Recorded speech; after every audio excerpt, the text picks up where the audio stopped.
twabyawe n'Imana, ijambo ryayo ritubera ubuzima, niryo ritubeshejeho muri byose. Hanyuma twihuse nanone badusomere muri Samweli wa kabiri igice cya 9, basome 30 ibanza, basimbuke basome wa nyuma niho wa 13 kugira ngo tubashe kwihuta. Nanone basome ikinyarwanda kimwe gusa.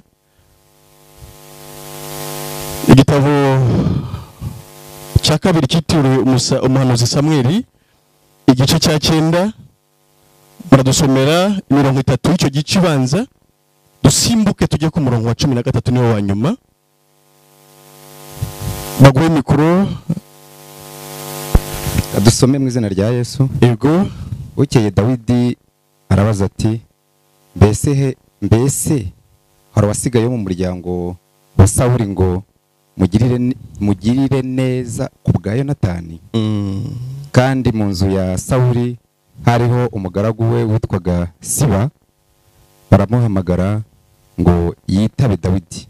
Umwami aramubaza ati, mbese ni wowe Siba? Nawe ati, ni ngewe mugaragu wawe. Umwami aramubaza ati, harya ntawe ukiriho wo mu nzu ya Sawuli ngo mugirire imbabazi z'Imana? Siba asubiza umwami ati, haracyariho umwana wa Yonatani umugaye ibirenge. Yego, simbuka ugere ku murongo wa nyuma wa 13 ndibwira.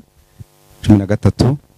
Nuko Mefibosheti aguma i Yerusalemu, kuko yajyaga arira ku meza y'umwami iteka, kandi yacumbagiraga ibirenge byombi. Imana ishimwe cyane.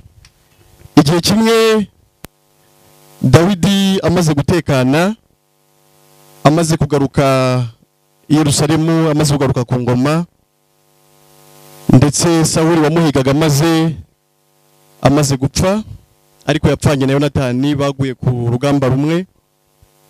Yaje kwicara aribaza ngo mbese hari wasigaye wo mu muryango wa Sawuli ngo mbe namugirira neza ariko ku bwande, mbe namugirira neza ku bwa Yonatani. Kugirirwa neza ariko ku bw'undi muntu, niryo jambo ngira ngo tuganireho. Kugirirwa neza ariko ineza udakwiye kugirirwa aho bwikesha undi muntu. Turi hano duhamya ko turi abakiranutsi, duhamya ko turi abera. Ngira ngo bavuze ijambo bahana abageni mwabumvaga, ryari ijambo ryuzuyemo ubutumwa bwiza, basobanura ko Imana yatugiriye ubuntu ikadutsindishiriza, ndetse bavuze ko turi no mu ijuru mu buryo bw'umwuka, ariko tubikesha Yesu Kristo. Ariko wakwibaza nyine ngo byaciye nyine mu yihe nzira? Ese twavutse tumeze dutyo? Byaje biti? Sibyo? Birashoboka ko watashye ubukwe ariko ugataha uri intungane imbere y'Imana, nawe ugatahana ijuru, ugataha ukize urubanza rwo mu mutima, buryo ari kubwira ko uzarimbuka. Sibyo? Dawidi arivuga hepfo, yavuze ngo arashaka kumugira. Bamaze kubaza Siba, yaramubajije ati, se nta wasigaye uhari ngo kugira ngo mugirire imbabazi z'Imana? Ariko imbabazi z'Imana zimeze zite? Tuziganireho, kubera ko kutazimenya bituma umuntu atunga umutima umubwira ko azarimbuka, kandi Imana yarageze ute? Imana yarageze imbabazi. Abandi bakazigira izabo, bakakubwira ko ari bahubwo bazajya baguhisha imbabazi igihe uje kubabwira ibyaha byawe. Ariko ntabwo ariko bimeze. Uyu munsi turavuga imbabazi z'Imana. Imbabazi z'Imana yatugiriye ku bwa Yonatani, ku bwa Yesu. Amen. Nta wasigaye wo mu muryango wa Sawuli ngo mugirire neza ku bwande, ku bwa Yonatani. Ku bwa Yonatani. Sawuli muramuzi, muzi uburyo yahize Dawidi, yamuteye icumu kabiri, Dawidi arihunga rigakubita ku rukuta, Dawidi agahunga. Yego. Yamuhize kenshi ashaka kumwica, kubera ko Imana yari imaze guhishura ko Dawidi ari ukwiye gusimbura Sawuli ku ngoma. Sawuli ni umwami wari wasabwe n'Abisirayeli, ubundi imbere wari afite abacamanza. Hanyuma Imana kubera ko bamushegeye ibemerera umwami kumubaha, ariko inababwira ibibazo bazahura nabyo. Imana rero iza guca Sawuli ku ngoma, ihishurira Samweli ko akwiriye kujya mu muryango wa Yesaya akimikayo Dawidi. Hanyuma inzira byakiyemo murayizi, ntabwo nsubirayo, ni birebire cyane. Gusa atoranywa mu bahungu benshi ba Yesaya, atoranywa atazwi, atoranywa na Satani ufitiye icyizere, ariko kubera ko ari Imana yari yahisemo, Imana bari we igira umwami w'Abisirayeli. Amen. Kuva icyo gihe rero umwuka w'Imana ukaza kuri Dawidi, agahisha Abisirayeli gutsinda. Murabizi ko ari we wabatsindiye Goliyati Umufilisitiya. Hanyuma Sawuli rero yakumva bavuga ko Dawidi yishe inzovu mu gihe Sawuli yishe ibihumbi, bikamutera kugira ikimeze nk'ishyari, aramuhiga ashaka kumugirira nabi. Hanyuma rero ndetse yamubonye kenshi nawe ashobora kumwica, ariko yanga kumwica, avuga ko adashobora kurambura akaboko ke kugira ngo yice umuntu Uwiteka yasigishije yasize amavuta. Ndetse aravuga ati hari igihe azamanuka akajya ku rugamba, ariko yarahanuraga akagwayo.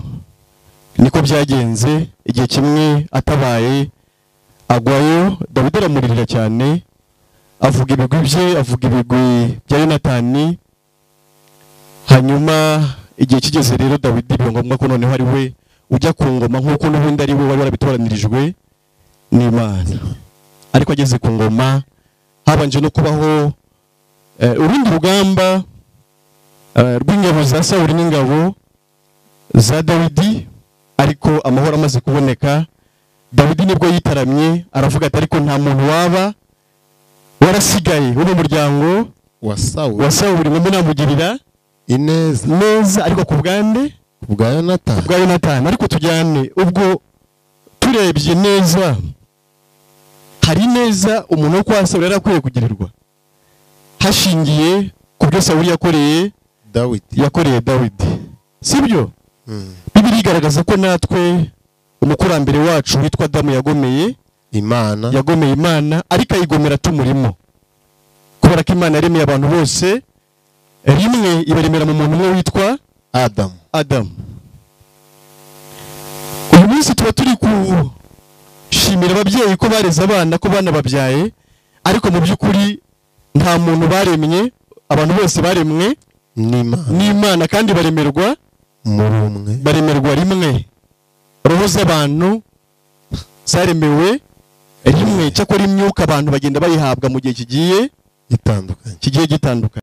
Urakoze cyane. Imibiri bagenda bayihabwa mu gihe kigiye gitandukanye, ariko si cyo gihe baba babereyeho imbere y'Imana, ahubwo babayeho kera Imana ikibarema. Amen.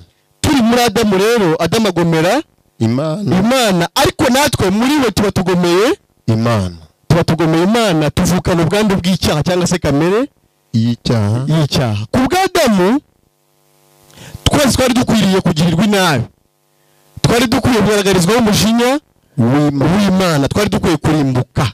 Nibyo, nta n'umwe usigaye. Ariko Imana mu rukundo rwayo ntiyashimye ko twese tugira gute, ntago yashimye ko twese turimbuka, sibyo?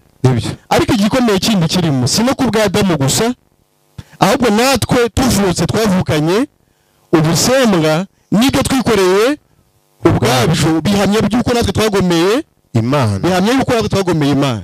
Siko bimeze? Nibyo. Biravuga ngo bose bakoze ibyaha ntibashyikira ubwiza bw'Imana. Ku bwa Sawuli rero, Mefibosheti ntiyari akwiye kugirirwa neza n'umwami Dawidi.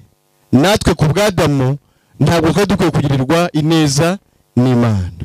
Ariko tuvuye gatoya kuri Adamu, natwe twavutse turi babi, ndetse n'ibyo twakoze ubwabyo bihamya yuko dukwiye kurimbuka, gutandukanywa n'Imana, tukajya mu muriro utazima aho twari dukwiye kubabazwa by'iteka ryose sibyo bavuze ko Mefibosheti igihe yahungaga bamaze kumenya inkuru yuko se Yonatani yapfuye na Sawuli ko bapfanye uriya Siba yaramuhungishije yari afite nk'imyaka 5 hanyuma bagihunga umwana bamutura hasi ahita remara ibirenge byombi sibyo ubwo bivuze ko nawe ubwe ntarakwiye gusangira n'umwami kandi arema iki ibirenge kuba komoka kuri Sawuli ubwabyo ni ikibazo ariko icya kabiri nawe ubwo arema iki ibirenge nawe si umuntu uri presentable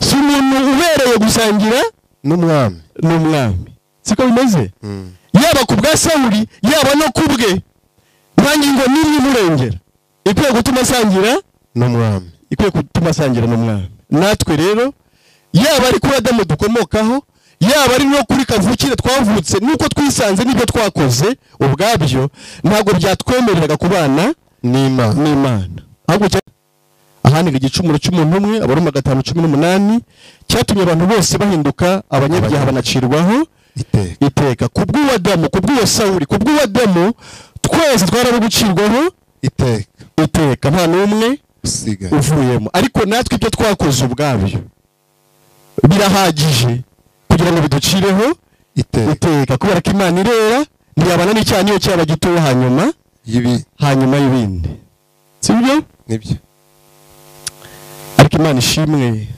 itarashimye ko twese turimbuka amen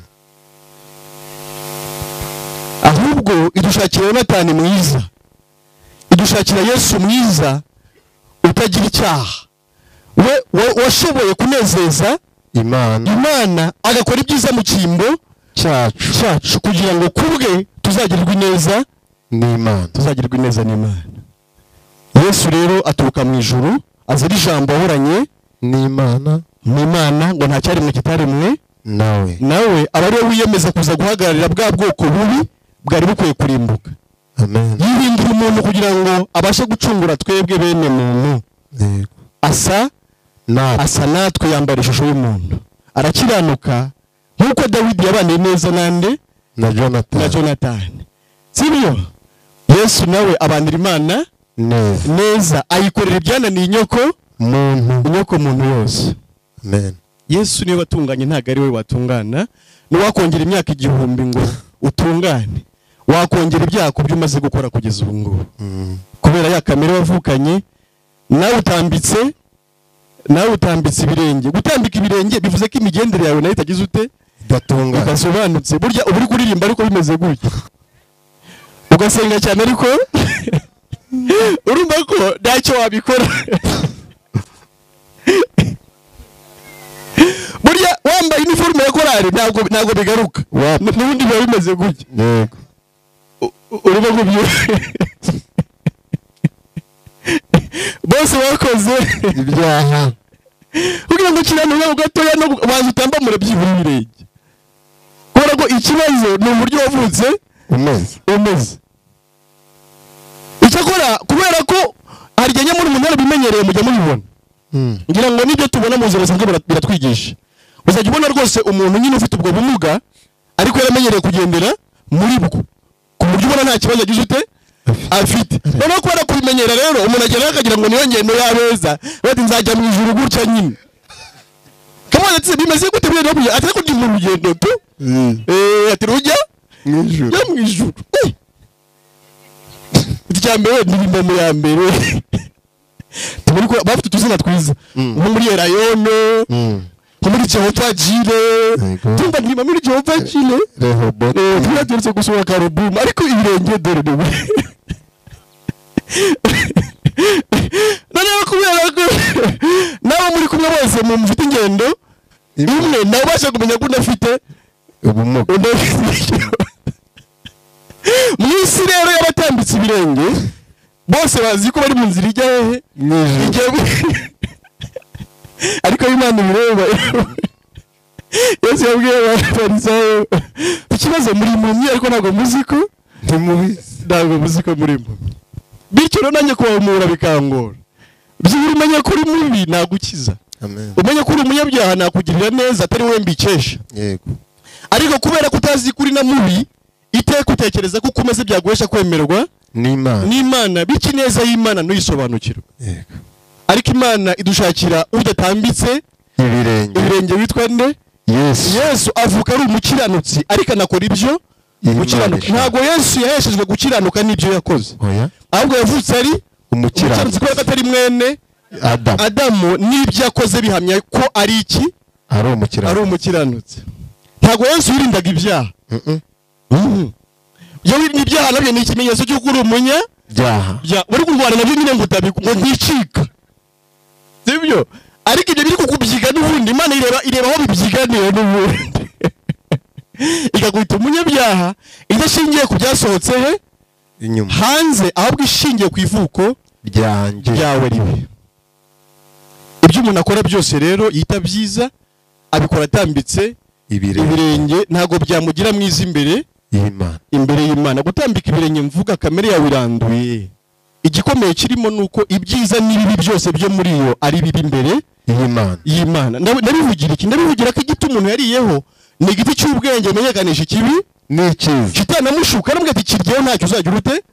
Ntacyo uzaba. Nyamara Imana iramubwira ati nukiryaho no gupfa uzapfa. Bivuze rero ngo mu giti umuntu yariyeho yifitemo gukora ibyiza no gukora ibibi, ariko byose bituruka ahantu habi. Reka mbaho urugero rworoshye. Wowe umuntu ikizamini gukora ibibi guhera uyu munsi uzageza upfuye, ntabwo yagira ute? Ntiyabishobora. Kubera ko muri we harimo gukora icyiza n'iki n'ikibi. Umuntu ariba ariko akanafasha abakene, si byose? Bivuze rero ngo nuko umuntu ameze, ariko Imana yo ntabwo ijya ijijwa ngo irebe bya byiza byawe bihe agaciro, kubera ko biturukana naho bya bindi bigira gute? Bituruka ku Mana. Ntabwo isoko mbi yavamo amazi mabi ndetse n'ameza. Ibyo ukora byose n'ibiri mu maso y'Imana, nubwo habonekamo ibyiza mu maso y'abantu, ariko Imana ntireba nk'uko abantu bareba, ireba ya soko y'icyaha. Yego. Yesu rero aturuka mu ijuru aza ari Imana, yihindura umuntu nkatwe, akora iby'Imana ishaka byose. Muri Yesaya 53 niko atubwira ngo ibyo Uwiteka ashaka byose bizasohozwa n'ukuboko kwe. Niwe wenyine agomba gukora ibyo Uwiteka ashaka. Bivuze iki? Yaravutse mu isi nawe bagahinja nkuko nawe wavutse ibyo, ariko twibukiranye ko adakomoka kuri Adamu. Nta mbuto y'umugabo yinjiye muri Mariya, ahubwo yinjiyemo n'imbuto y'umwuka we. Amen. Ukira mu isi kugira ngo aguhagararire, atangirire aho nawe wagize ute? Watangiriye. Mu gihe watangiye utsinzwe, watangiriye amaze kugira ute? Gutsinda, kubera ko avukanye kamere ikiranuka, kamere y'ubumana. Amen. Ibyakunaniye rero byose we agira ute? Arabishobora. Uhereye ku cyambere kugeza ku cyanyu. Amen. Imana iramuhamya ngo dore nguyu umwana wanjye nkunda kandi nkamwishimira. Na Pilato yaramuhamije. Urakoze cyane. Imbere y'amategeko aravuga ngo nta cyaha mubonyeho, niwe wenyine utarigeze akora icyaha, uretse no kugikora nta nubwo yigeze na Petero babanye yaramuhamije. Niko ibyanditswe bivuga, sibyo? Amen. Ariko ari kubikorera nde mu by'ukuri? Ari kubikorera wowe utambitse ibirenge. Hari igihe abantu bavuga ngo ariko ngo niki Imana ngo izakwibukiraho? Yibutse ibyawe yaguciraho iteka. Ahubwo Yesu yakoze iby'Imana ishaka izatwibukiraho. Amen. Mugira icyo ukora Imana izagira ute? Wowe ubwawe uranduye n'ibyo ukora byose biranduye, ahubwo Yesu yakoze iby'Imana izagira ute? Izatwibukiraho. Siko Dawidi yavuze se? Nibyo. Yaravuze ngo mugirire imbabazi z'iki? Z'Imana. Imbabazi z'Imana nizo nshaka gusobanura. Yego. Uyu munsi wowe wari ukwiye kurimbuka. Uyu munsi wowe umeze nka Mefibosheti utambitse ibirenge. Bavuze ngo yarasigaye abahantu hitwa Irodebar. Ngo ku muntu witwa Makiri niwe yabaga Irodebar, niwe bari baramuhungishirije. Uyu munsi nawe ntabwo nzi Irodebar hawe aho wariho, ntabwo nzi aho wahungiye. Twese dufite aho twari twaragiye duhungira. bamwe bahungiye mu madini atandukanye, yego abandi bahungiye mu buvumo no mu butayu, abandi bahungiye mu gukora ibyiza byinshi, no mu isabato, abandi bahungira mu isabato, abandi bahungira mu gutanga icya cumi n'amaturo, yego abandi bahungira mu guhindura ingeso, abandi bahungira mu gukora imirimo myinshi bitiye Imana. Ntabwo nzi wowe aho wagize ute wahungiye, ariko wahungiye uremaye uguma kuba ugize ute ndemaye uremaye, sibyo? N'ubundi uretse neza y'iki y'Imana gusa niyo yicaye iravuga ati ariko nubwo abantu barabo kurimbuka, ariko ntawasigaye uhari, ntawasigaye uhari ngo mugirire neza ku bwa Yesu. amen. Ntawasigaye uhari wari ukwiye kurimbuka kuko ari mubi ku bwa kamere, n'ibyo akora byose bikaba ari bibi, ariko nimutse ibyo Yesu yakoze bitagira inenge, ntawasigaye. Uyu munsi n'Imana ihamagara, amen. ntawasigaye wo kwa Adamu.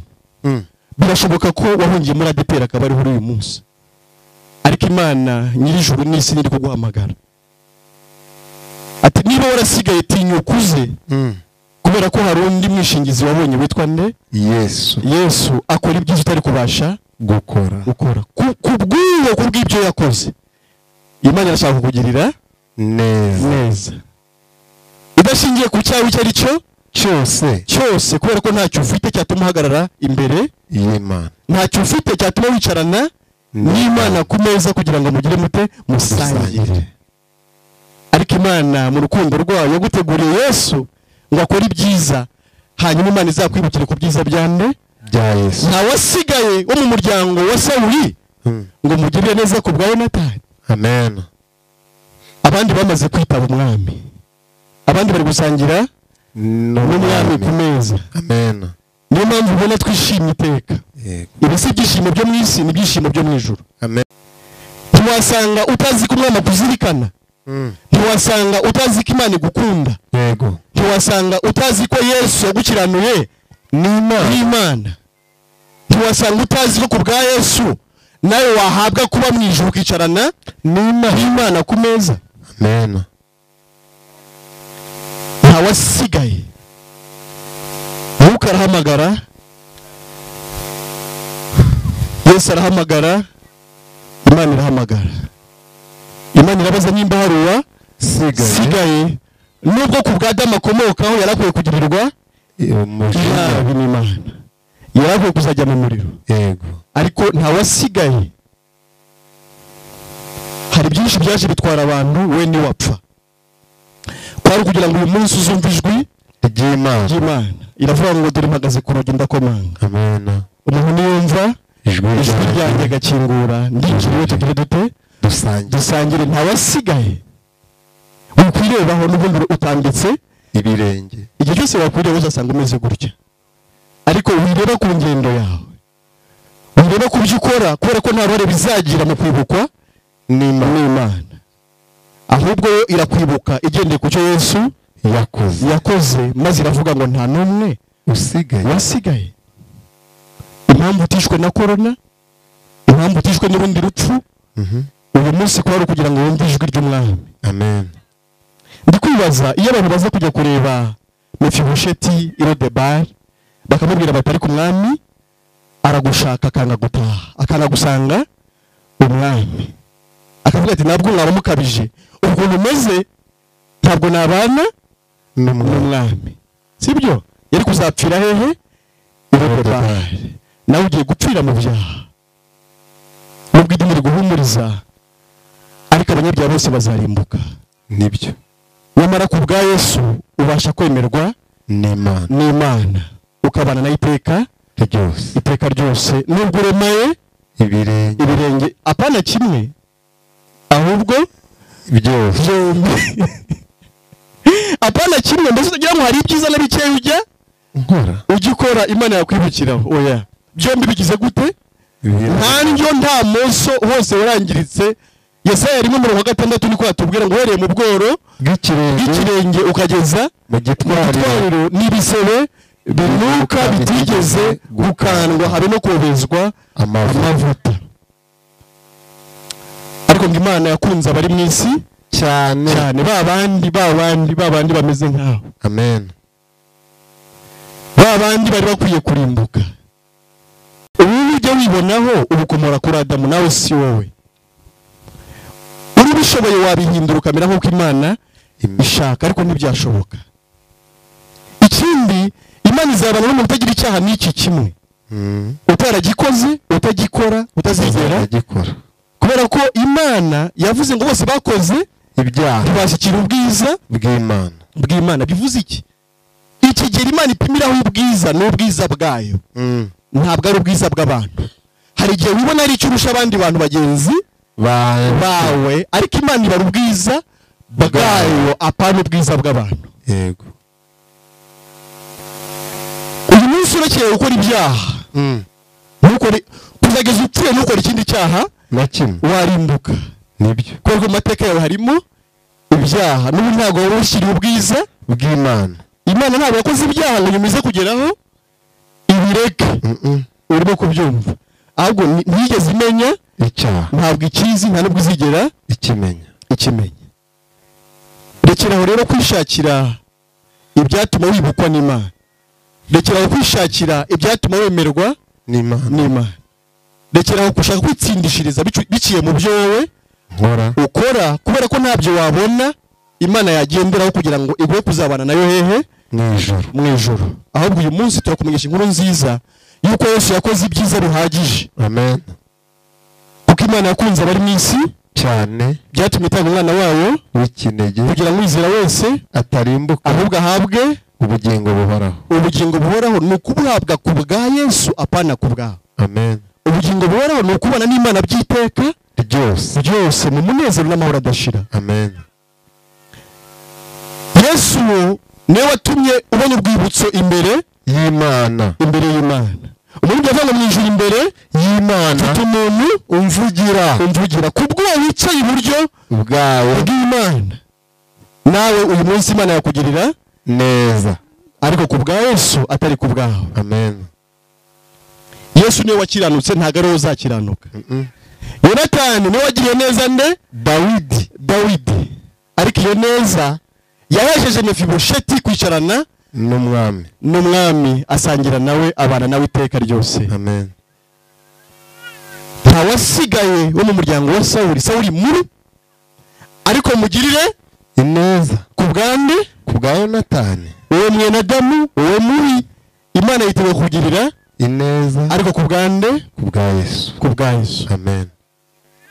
Ngizwa ijambo ryambishuriye ni ijambo ryo Makorinto ba 2:5-21 rivuga ngo kuko utigeze kumenya icyaha, Imana yamuhinduye kuba icyaha ku bwacu, kugira ngo muri we duhinduke gukiranuka kw'Imana. Amen. Yesu we utarigeze kumenya icyaha yahindutse icyaha kubera twebwe. Amen. Ngo kugira ngo muri we duhinduke gukiranuka kw'Imana. Imana ifata gukiranuka kwa Yesu ikubara kuri twebwe. Yego. Ifata ibyaha byacu ibara kuri Yesu. Duhinduka abakiranutsi, Yesu ahinduka umunyabyaha. Ibyaha byacu bijyana Yesu mu rupfu. Nibyo. Gukiranuka kwe kudesha kwicarana n'umwami. Amen. Dusangira nawe nubwo dutambitse ibirenge, ariko kuri we, kubera we twahindutse abakiranutsi imbere y'Imana. Yaturebeye muri Kristo iteka twitaba abakiranutsi. Nawe amateka yawe umunsi yahinduka. Nibyo. Niwe ukibarirwa kwa Sawuli ukabarirwa kwa Yonatani. Kandi neza Yonatani yagoyesha kwicarana na Dawidi. Nawe uyu munsi wahinduka ntubukiri mwene Adamu w'umunyabyaha, ahubwo ukabarirwa muri Yesu. Ineza Yesu yagiriye Imana, ibyo Yesu yakoreye Imana bikagoyesha kwicarana n'Imana iteka ryose. Ukaba uri mwese uzinga iwacu ni hehe? Ni mu ijuru. Mfuye none najyayo, mfuye ejo najyayo. Iyo ni ijambo ry'ubutumwa bwiza. Amen. Icya kabiri, ibyaha byawe byari kukurimbuza, byarimbuje Yesu. Nibyo. Urupfu rwa Yesu yapfuye ni ingurane y'urupfu ugomba kuzapfa ugiye mu nyanja y'umuriro n'amazuku. Imana kubera ko ari umucamanza utabera, ntiyari kurenzaho ngo itubabarire, itugirire imbabazi, ariko ntawe ibonye hano ibyaha byacu. Sibyo? Nibyo. yagomba guca urubanza ariko rutabera. ku musaraba habonetse ukuri ariko niki N'imbabazi. n'urukundo by'Imana ihoraho. Amen. Imana yagaragaje urukundo ariko rushingiye ku kuri nanone, kubera ko habonetse upfa azira ibyaha byacu. Tujyane nanone, hari iki kintu nacyo umuntu akwiye kumenya. Guhera kera ntabwo Imana yigeze itanga imbabazi hatabonetse igitambo. Nibyo. Sibyo? Iyo umuntu yabaga yakoze icyaha, iyo by'ibyaha niki Ni urupfu. umuntu yagombaga gupfa, hanyuma ariko kugira ngo ntapfe Imana ishyiraho uburyo bw'uko yabona igitambo kigapfa mu cyimbo cy'uwakoze icyaha. Igitambo cyabaga gitwaye ibyaha by'uwakoze icyaha, hanyuma uwo nawe akabacunguwe n'igitambo agatanga ubwere agacyura ubwere bw'igitambo, akabaye umwere ariko abikesha iki igitambo. Imana ikabitanza imbabazi ariko zishingiye ku butabera. Ntabwo umuntu yaza agavuga ngo Mana mbabarira, Imana igira ute imubabarire hoya, ahubwo wakoze iki icyaha, wari ukwiriye urupfu, haboneka iki igipfa mu cyimbo cyanjye. Imana rero yabwiye Abisirayeli ko batagomba kurya amaraso y'itungo, kubera ko ngo muri iyo haba harimo ubugingo, ngo nyabahereye gusukwa ku gicaniro kugira ngo ahinduke impongano y'ibyaha byayo. Muri make ubugingo bwagombaga guhongererwa n'ubundi ubugingo bwanjye bwari bukwiye gupfa, ariko ubugingo bw'igitambo bupfuye buhongereye ubugingo bwanjye, ngenda rokotse. Amen. Ikindi gikomeye, igitambo cyavugirwagaho ibyaha byawe, bikakwimukaho, bikakuvamo, bikajya hehe ku gitambo. Imana yatuboneye igitambo cyitwa Yesu. Amen. Niwe mwana w'intama w'Imana, niwe ntama w'Imana ukuraho ibyaha by'abari mu isi. Hari igihe umuntu yibaza ngo se ni gute yatwaye ibyaha byanjye ntaravuka? Ntago wabayeho uvutse, ahubwo wabayeho igihe Imana yakuremaga. N'ibyaha ntiwabikoze uvutse imbere y'Imana, ahubwo ibyaha igihe Adamu yandura nawe wari wanduye ibyaha byose aho biva bikagera. Yesu aza kugucungura yari akuzi, kubera ko nta cyaremwe kitaremwe nawe, mu bo yaremye nawe wari ugize ute wari urimo, kandi yari azi n'ingano y'ibyaha byawe. Imana ifata ibyaha byawe ibishyira ku gitambo. Siko bimeze? Nimvuga ibyaha byawe ni ibyaha byo muri kamere yawe byose ukomora kuri nde? Kuri Adamu. Ni bimwe wanduye byose ubwo Adamu yakoraga icyaha. Nibyo ujya wibonaho ntahandi bituruka ni kuri Adamu nyine. Ariko byose Imana bifatira rimwe ibishyira ku gitambo cyitwa Yesu. Aho kandi tukumve neza. Abaroma 11:32 havuga ko Imana yabumbiye hamwe abantu bose ubugome. Sibyo? Yego. Imana ifata ibyaha byawe byose utaranavuka, hadatorotsemo na kimwe. Ntabwo Imana yamenye ibyaha byawe umunsi watangiye kubikora, ahubwo yabimenye umunsi wandurira muri nde? Muri Adamu. Ibyo wanduye nta n'ibyo ukora, cyangwa ushobora kutabikora byose nk'uko wagize ute wabyanduye. Ariko Imana ifata byose uko byakabaye bishyirwa ku gitambo cyitwa Yesu. Amen. Amaraso y'igitambo agira ute? Arameneka, ubugingo bw'igitambo buhongera ubugingo bwawe. Amen. Imana itangaza imbabazi zishingiye ku butabera. Iravuga ngo ibyaha byacu n'ubugome bwacu nizabyibuka ukundi. Abaheburayo 10:17. Nibyo. Yabyibuka kandi yabonye ubugingo buhongerera ibyaha byacu. Amen. Yaba yirengagije ubutabera bwayo. Amagambo twavuze mu Roma 3:3 turavuga ngo bose bakoze ibyaha ntibashyikira ubwiza bw'Imana, ariko ntarangira ngo ahubwo batsindishirizwa n'ubuntu bwayo ibibahereye ubusa kubwo gucungurwa kubonerwa muri Kristo Yesu. Niba Imana yashyiriyeho kuri impongano wizera amaraso ye. Amen. Ngo bikaba byarayiteye kwirengagiza ibyaha byakozwe mbere. Ngo kandi bikoreye kugira ngo no muri iki gihe ibikiranuka itsindishiriza uwizeye Yesu Kristo. Amen. Imana itegeye ku gikorwa yakoreye kuri Yesu Kristo, nayo itegetswe gukiranuka. Ubyumve? Yabikoreye kugira ngo no muri iki gihe ibe ikiranuka. uzi gukiranuka kwayo ni gutsindishirizwa mu kirya ngo navuga ngo kubara nk'intungane itegetswe kubara nk'intungane umuntu wese wizeye Yesu Kristo. Amen. Gloire à Dieu. Itabikoze nayo yabigize ute? Ikiraniwe. Yaba irenze ku butabera bwayo. Nigeze nganira n'umuntu ubutumwa bwiza kumusobanurira imbabazi ariko zishingiye ku butabera. Ndamubaza ariko se umupolisi akwandikiye nka contravention mu muhanda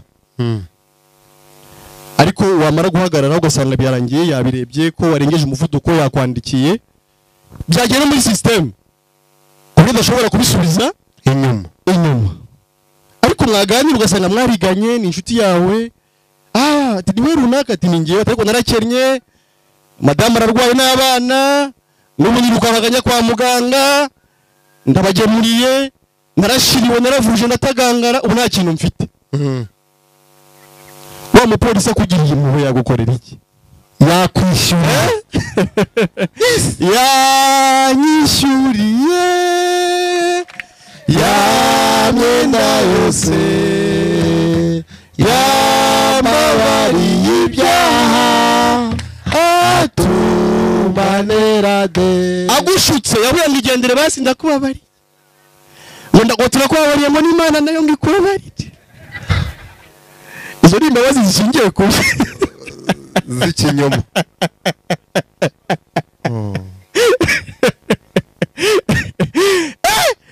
Idini ryatuburiye abantu karahava.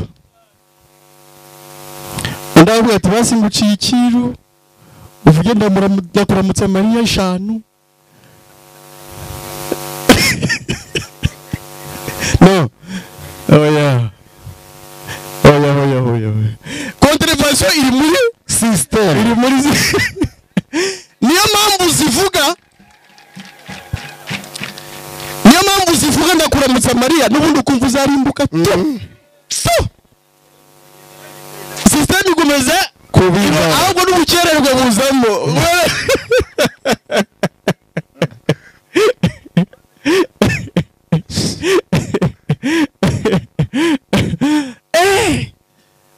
Imana ishimwe dusobanura ubutabera bwayo kandi ikaduha kubwemera. Amen. Ikaduha kwemera ko ku bwa Yesu twishyuriwe kandi twishyurirwa umwenda wose. Impamvu nuko igitambo cyapfuye. Yego. Siko bimeze? Nibyo. Ubundi igitambo cyicwa kimaze gushyirwaho ibyaha. Siko bimeze se? Nibyo. Noneho rero yubwiye padiri ibyaha byawe abishyira ku kiwe gitambo sasa. Aho rero naho tugomba kuhatekerezaho neza. Sibyo se?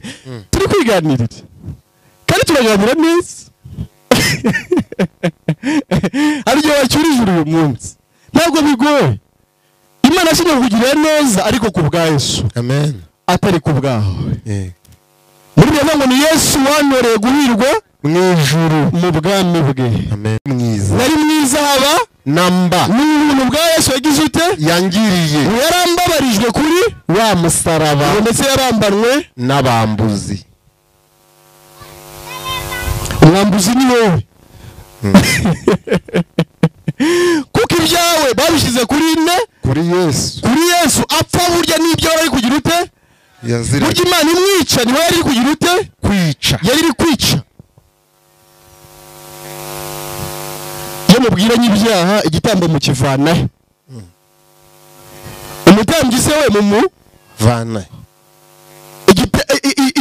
Urutambiro rwo mu vanahe. Ahera ho haturuka intebe y'ihongero ibahe.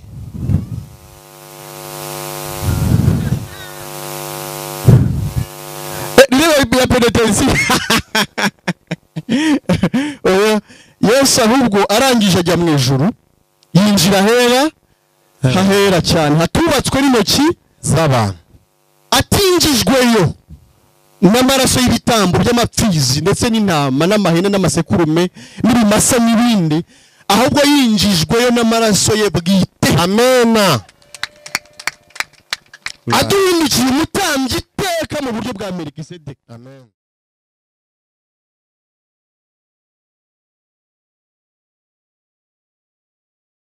Urubanza rw'ibyaha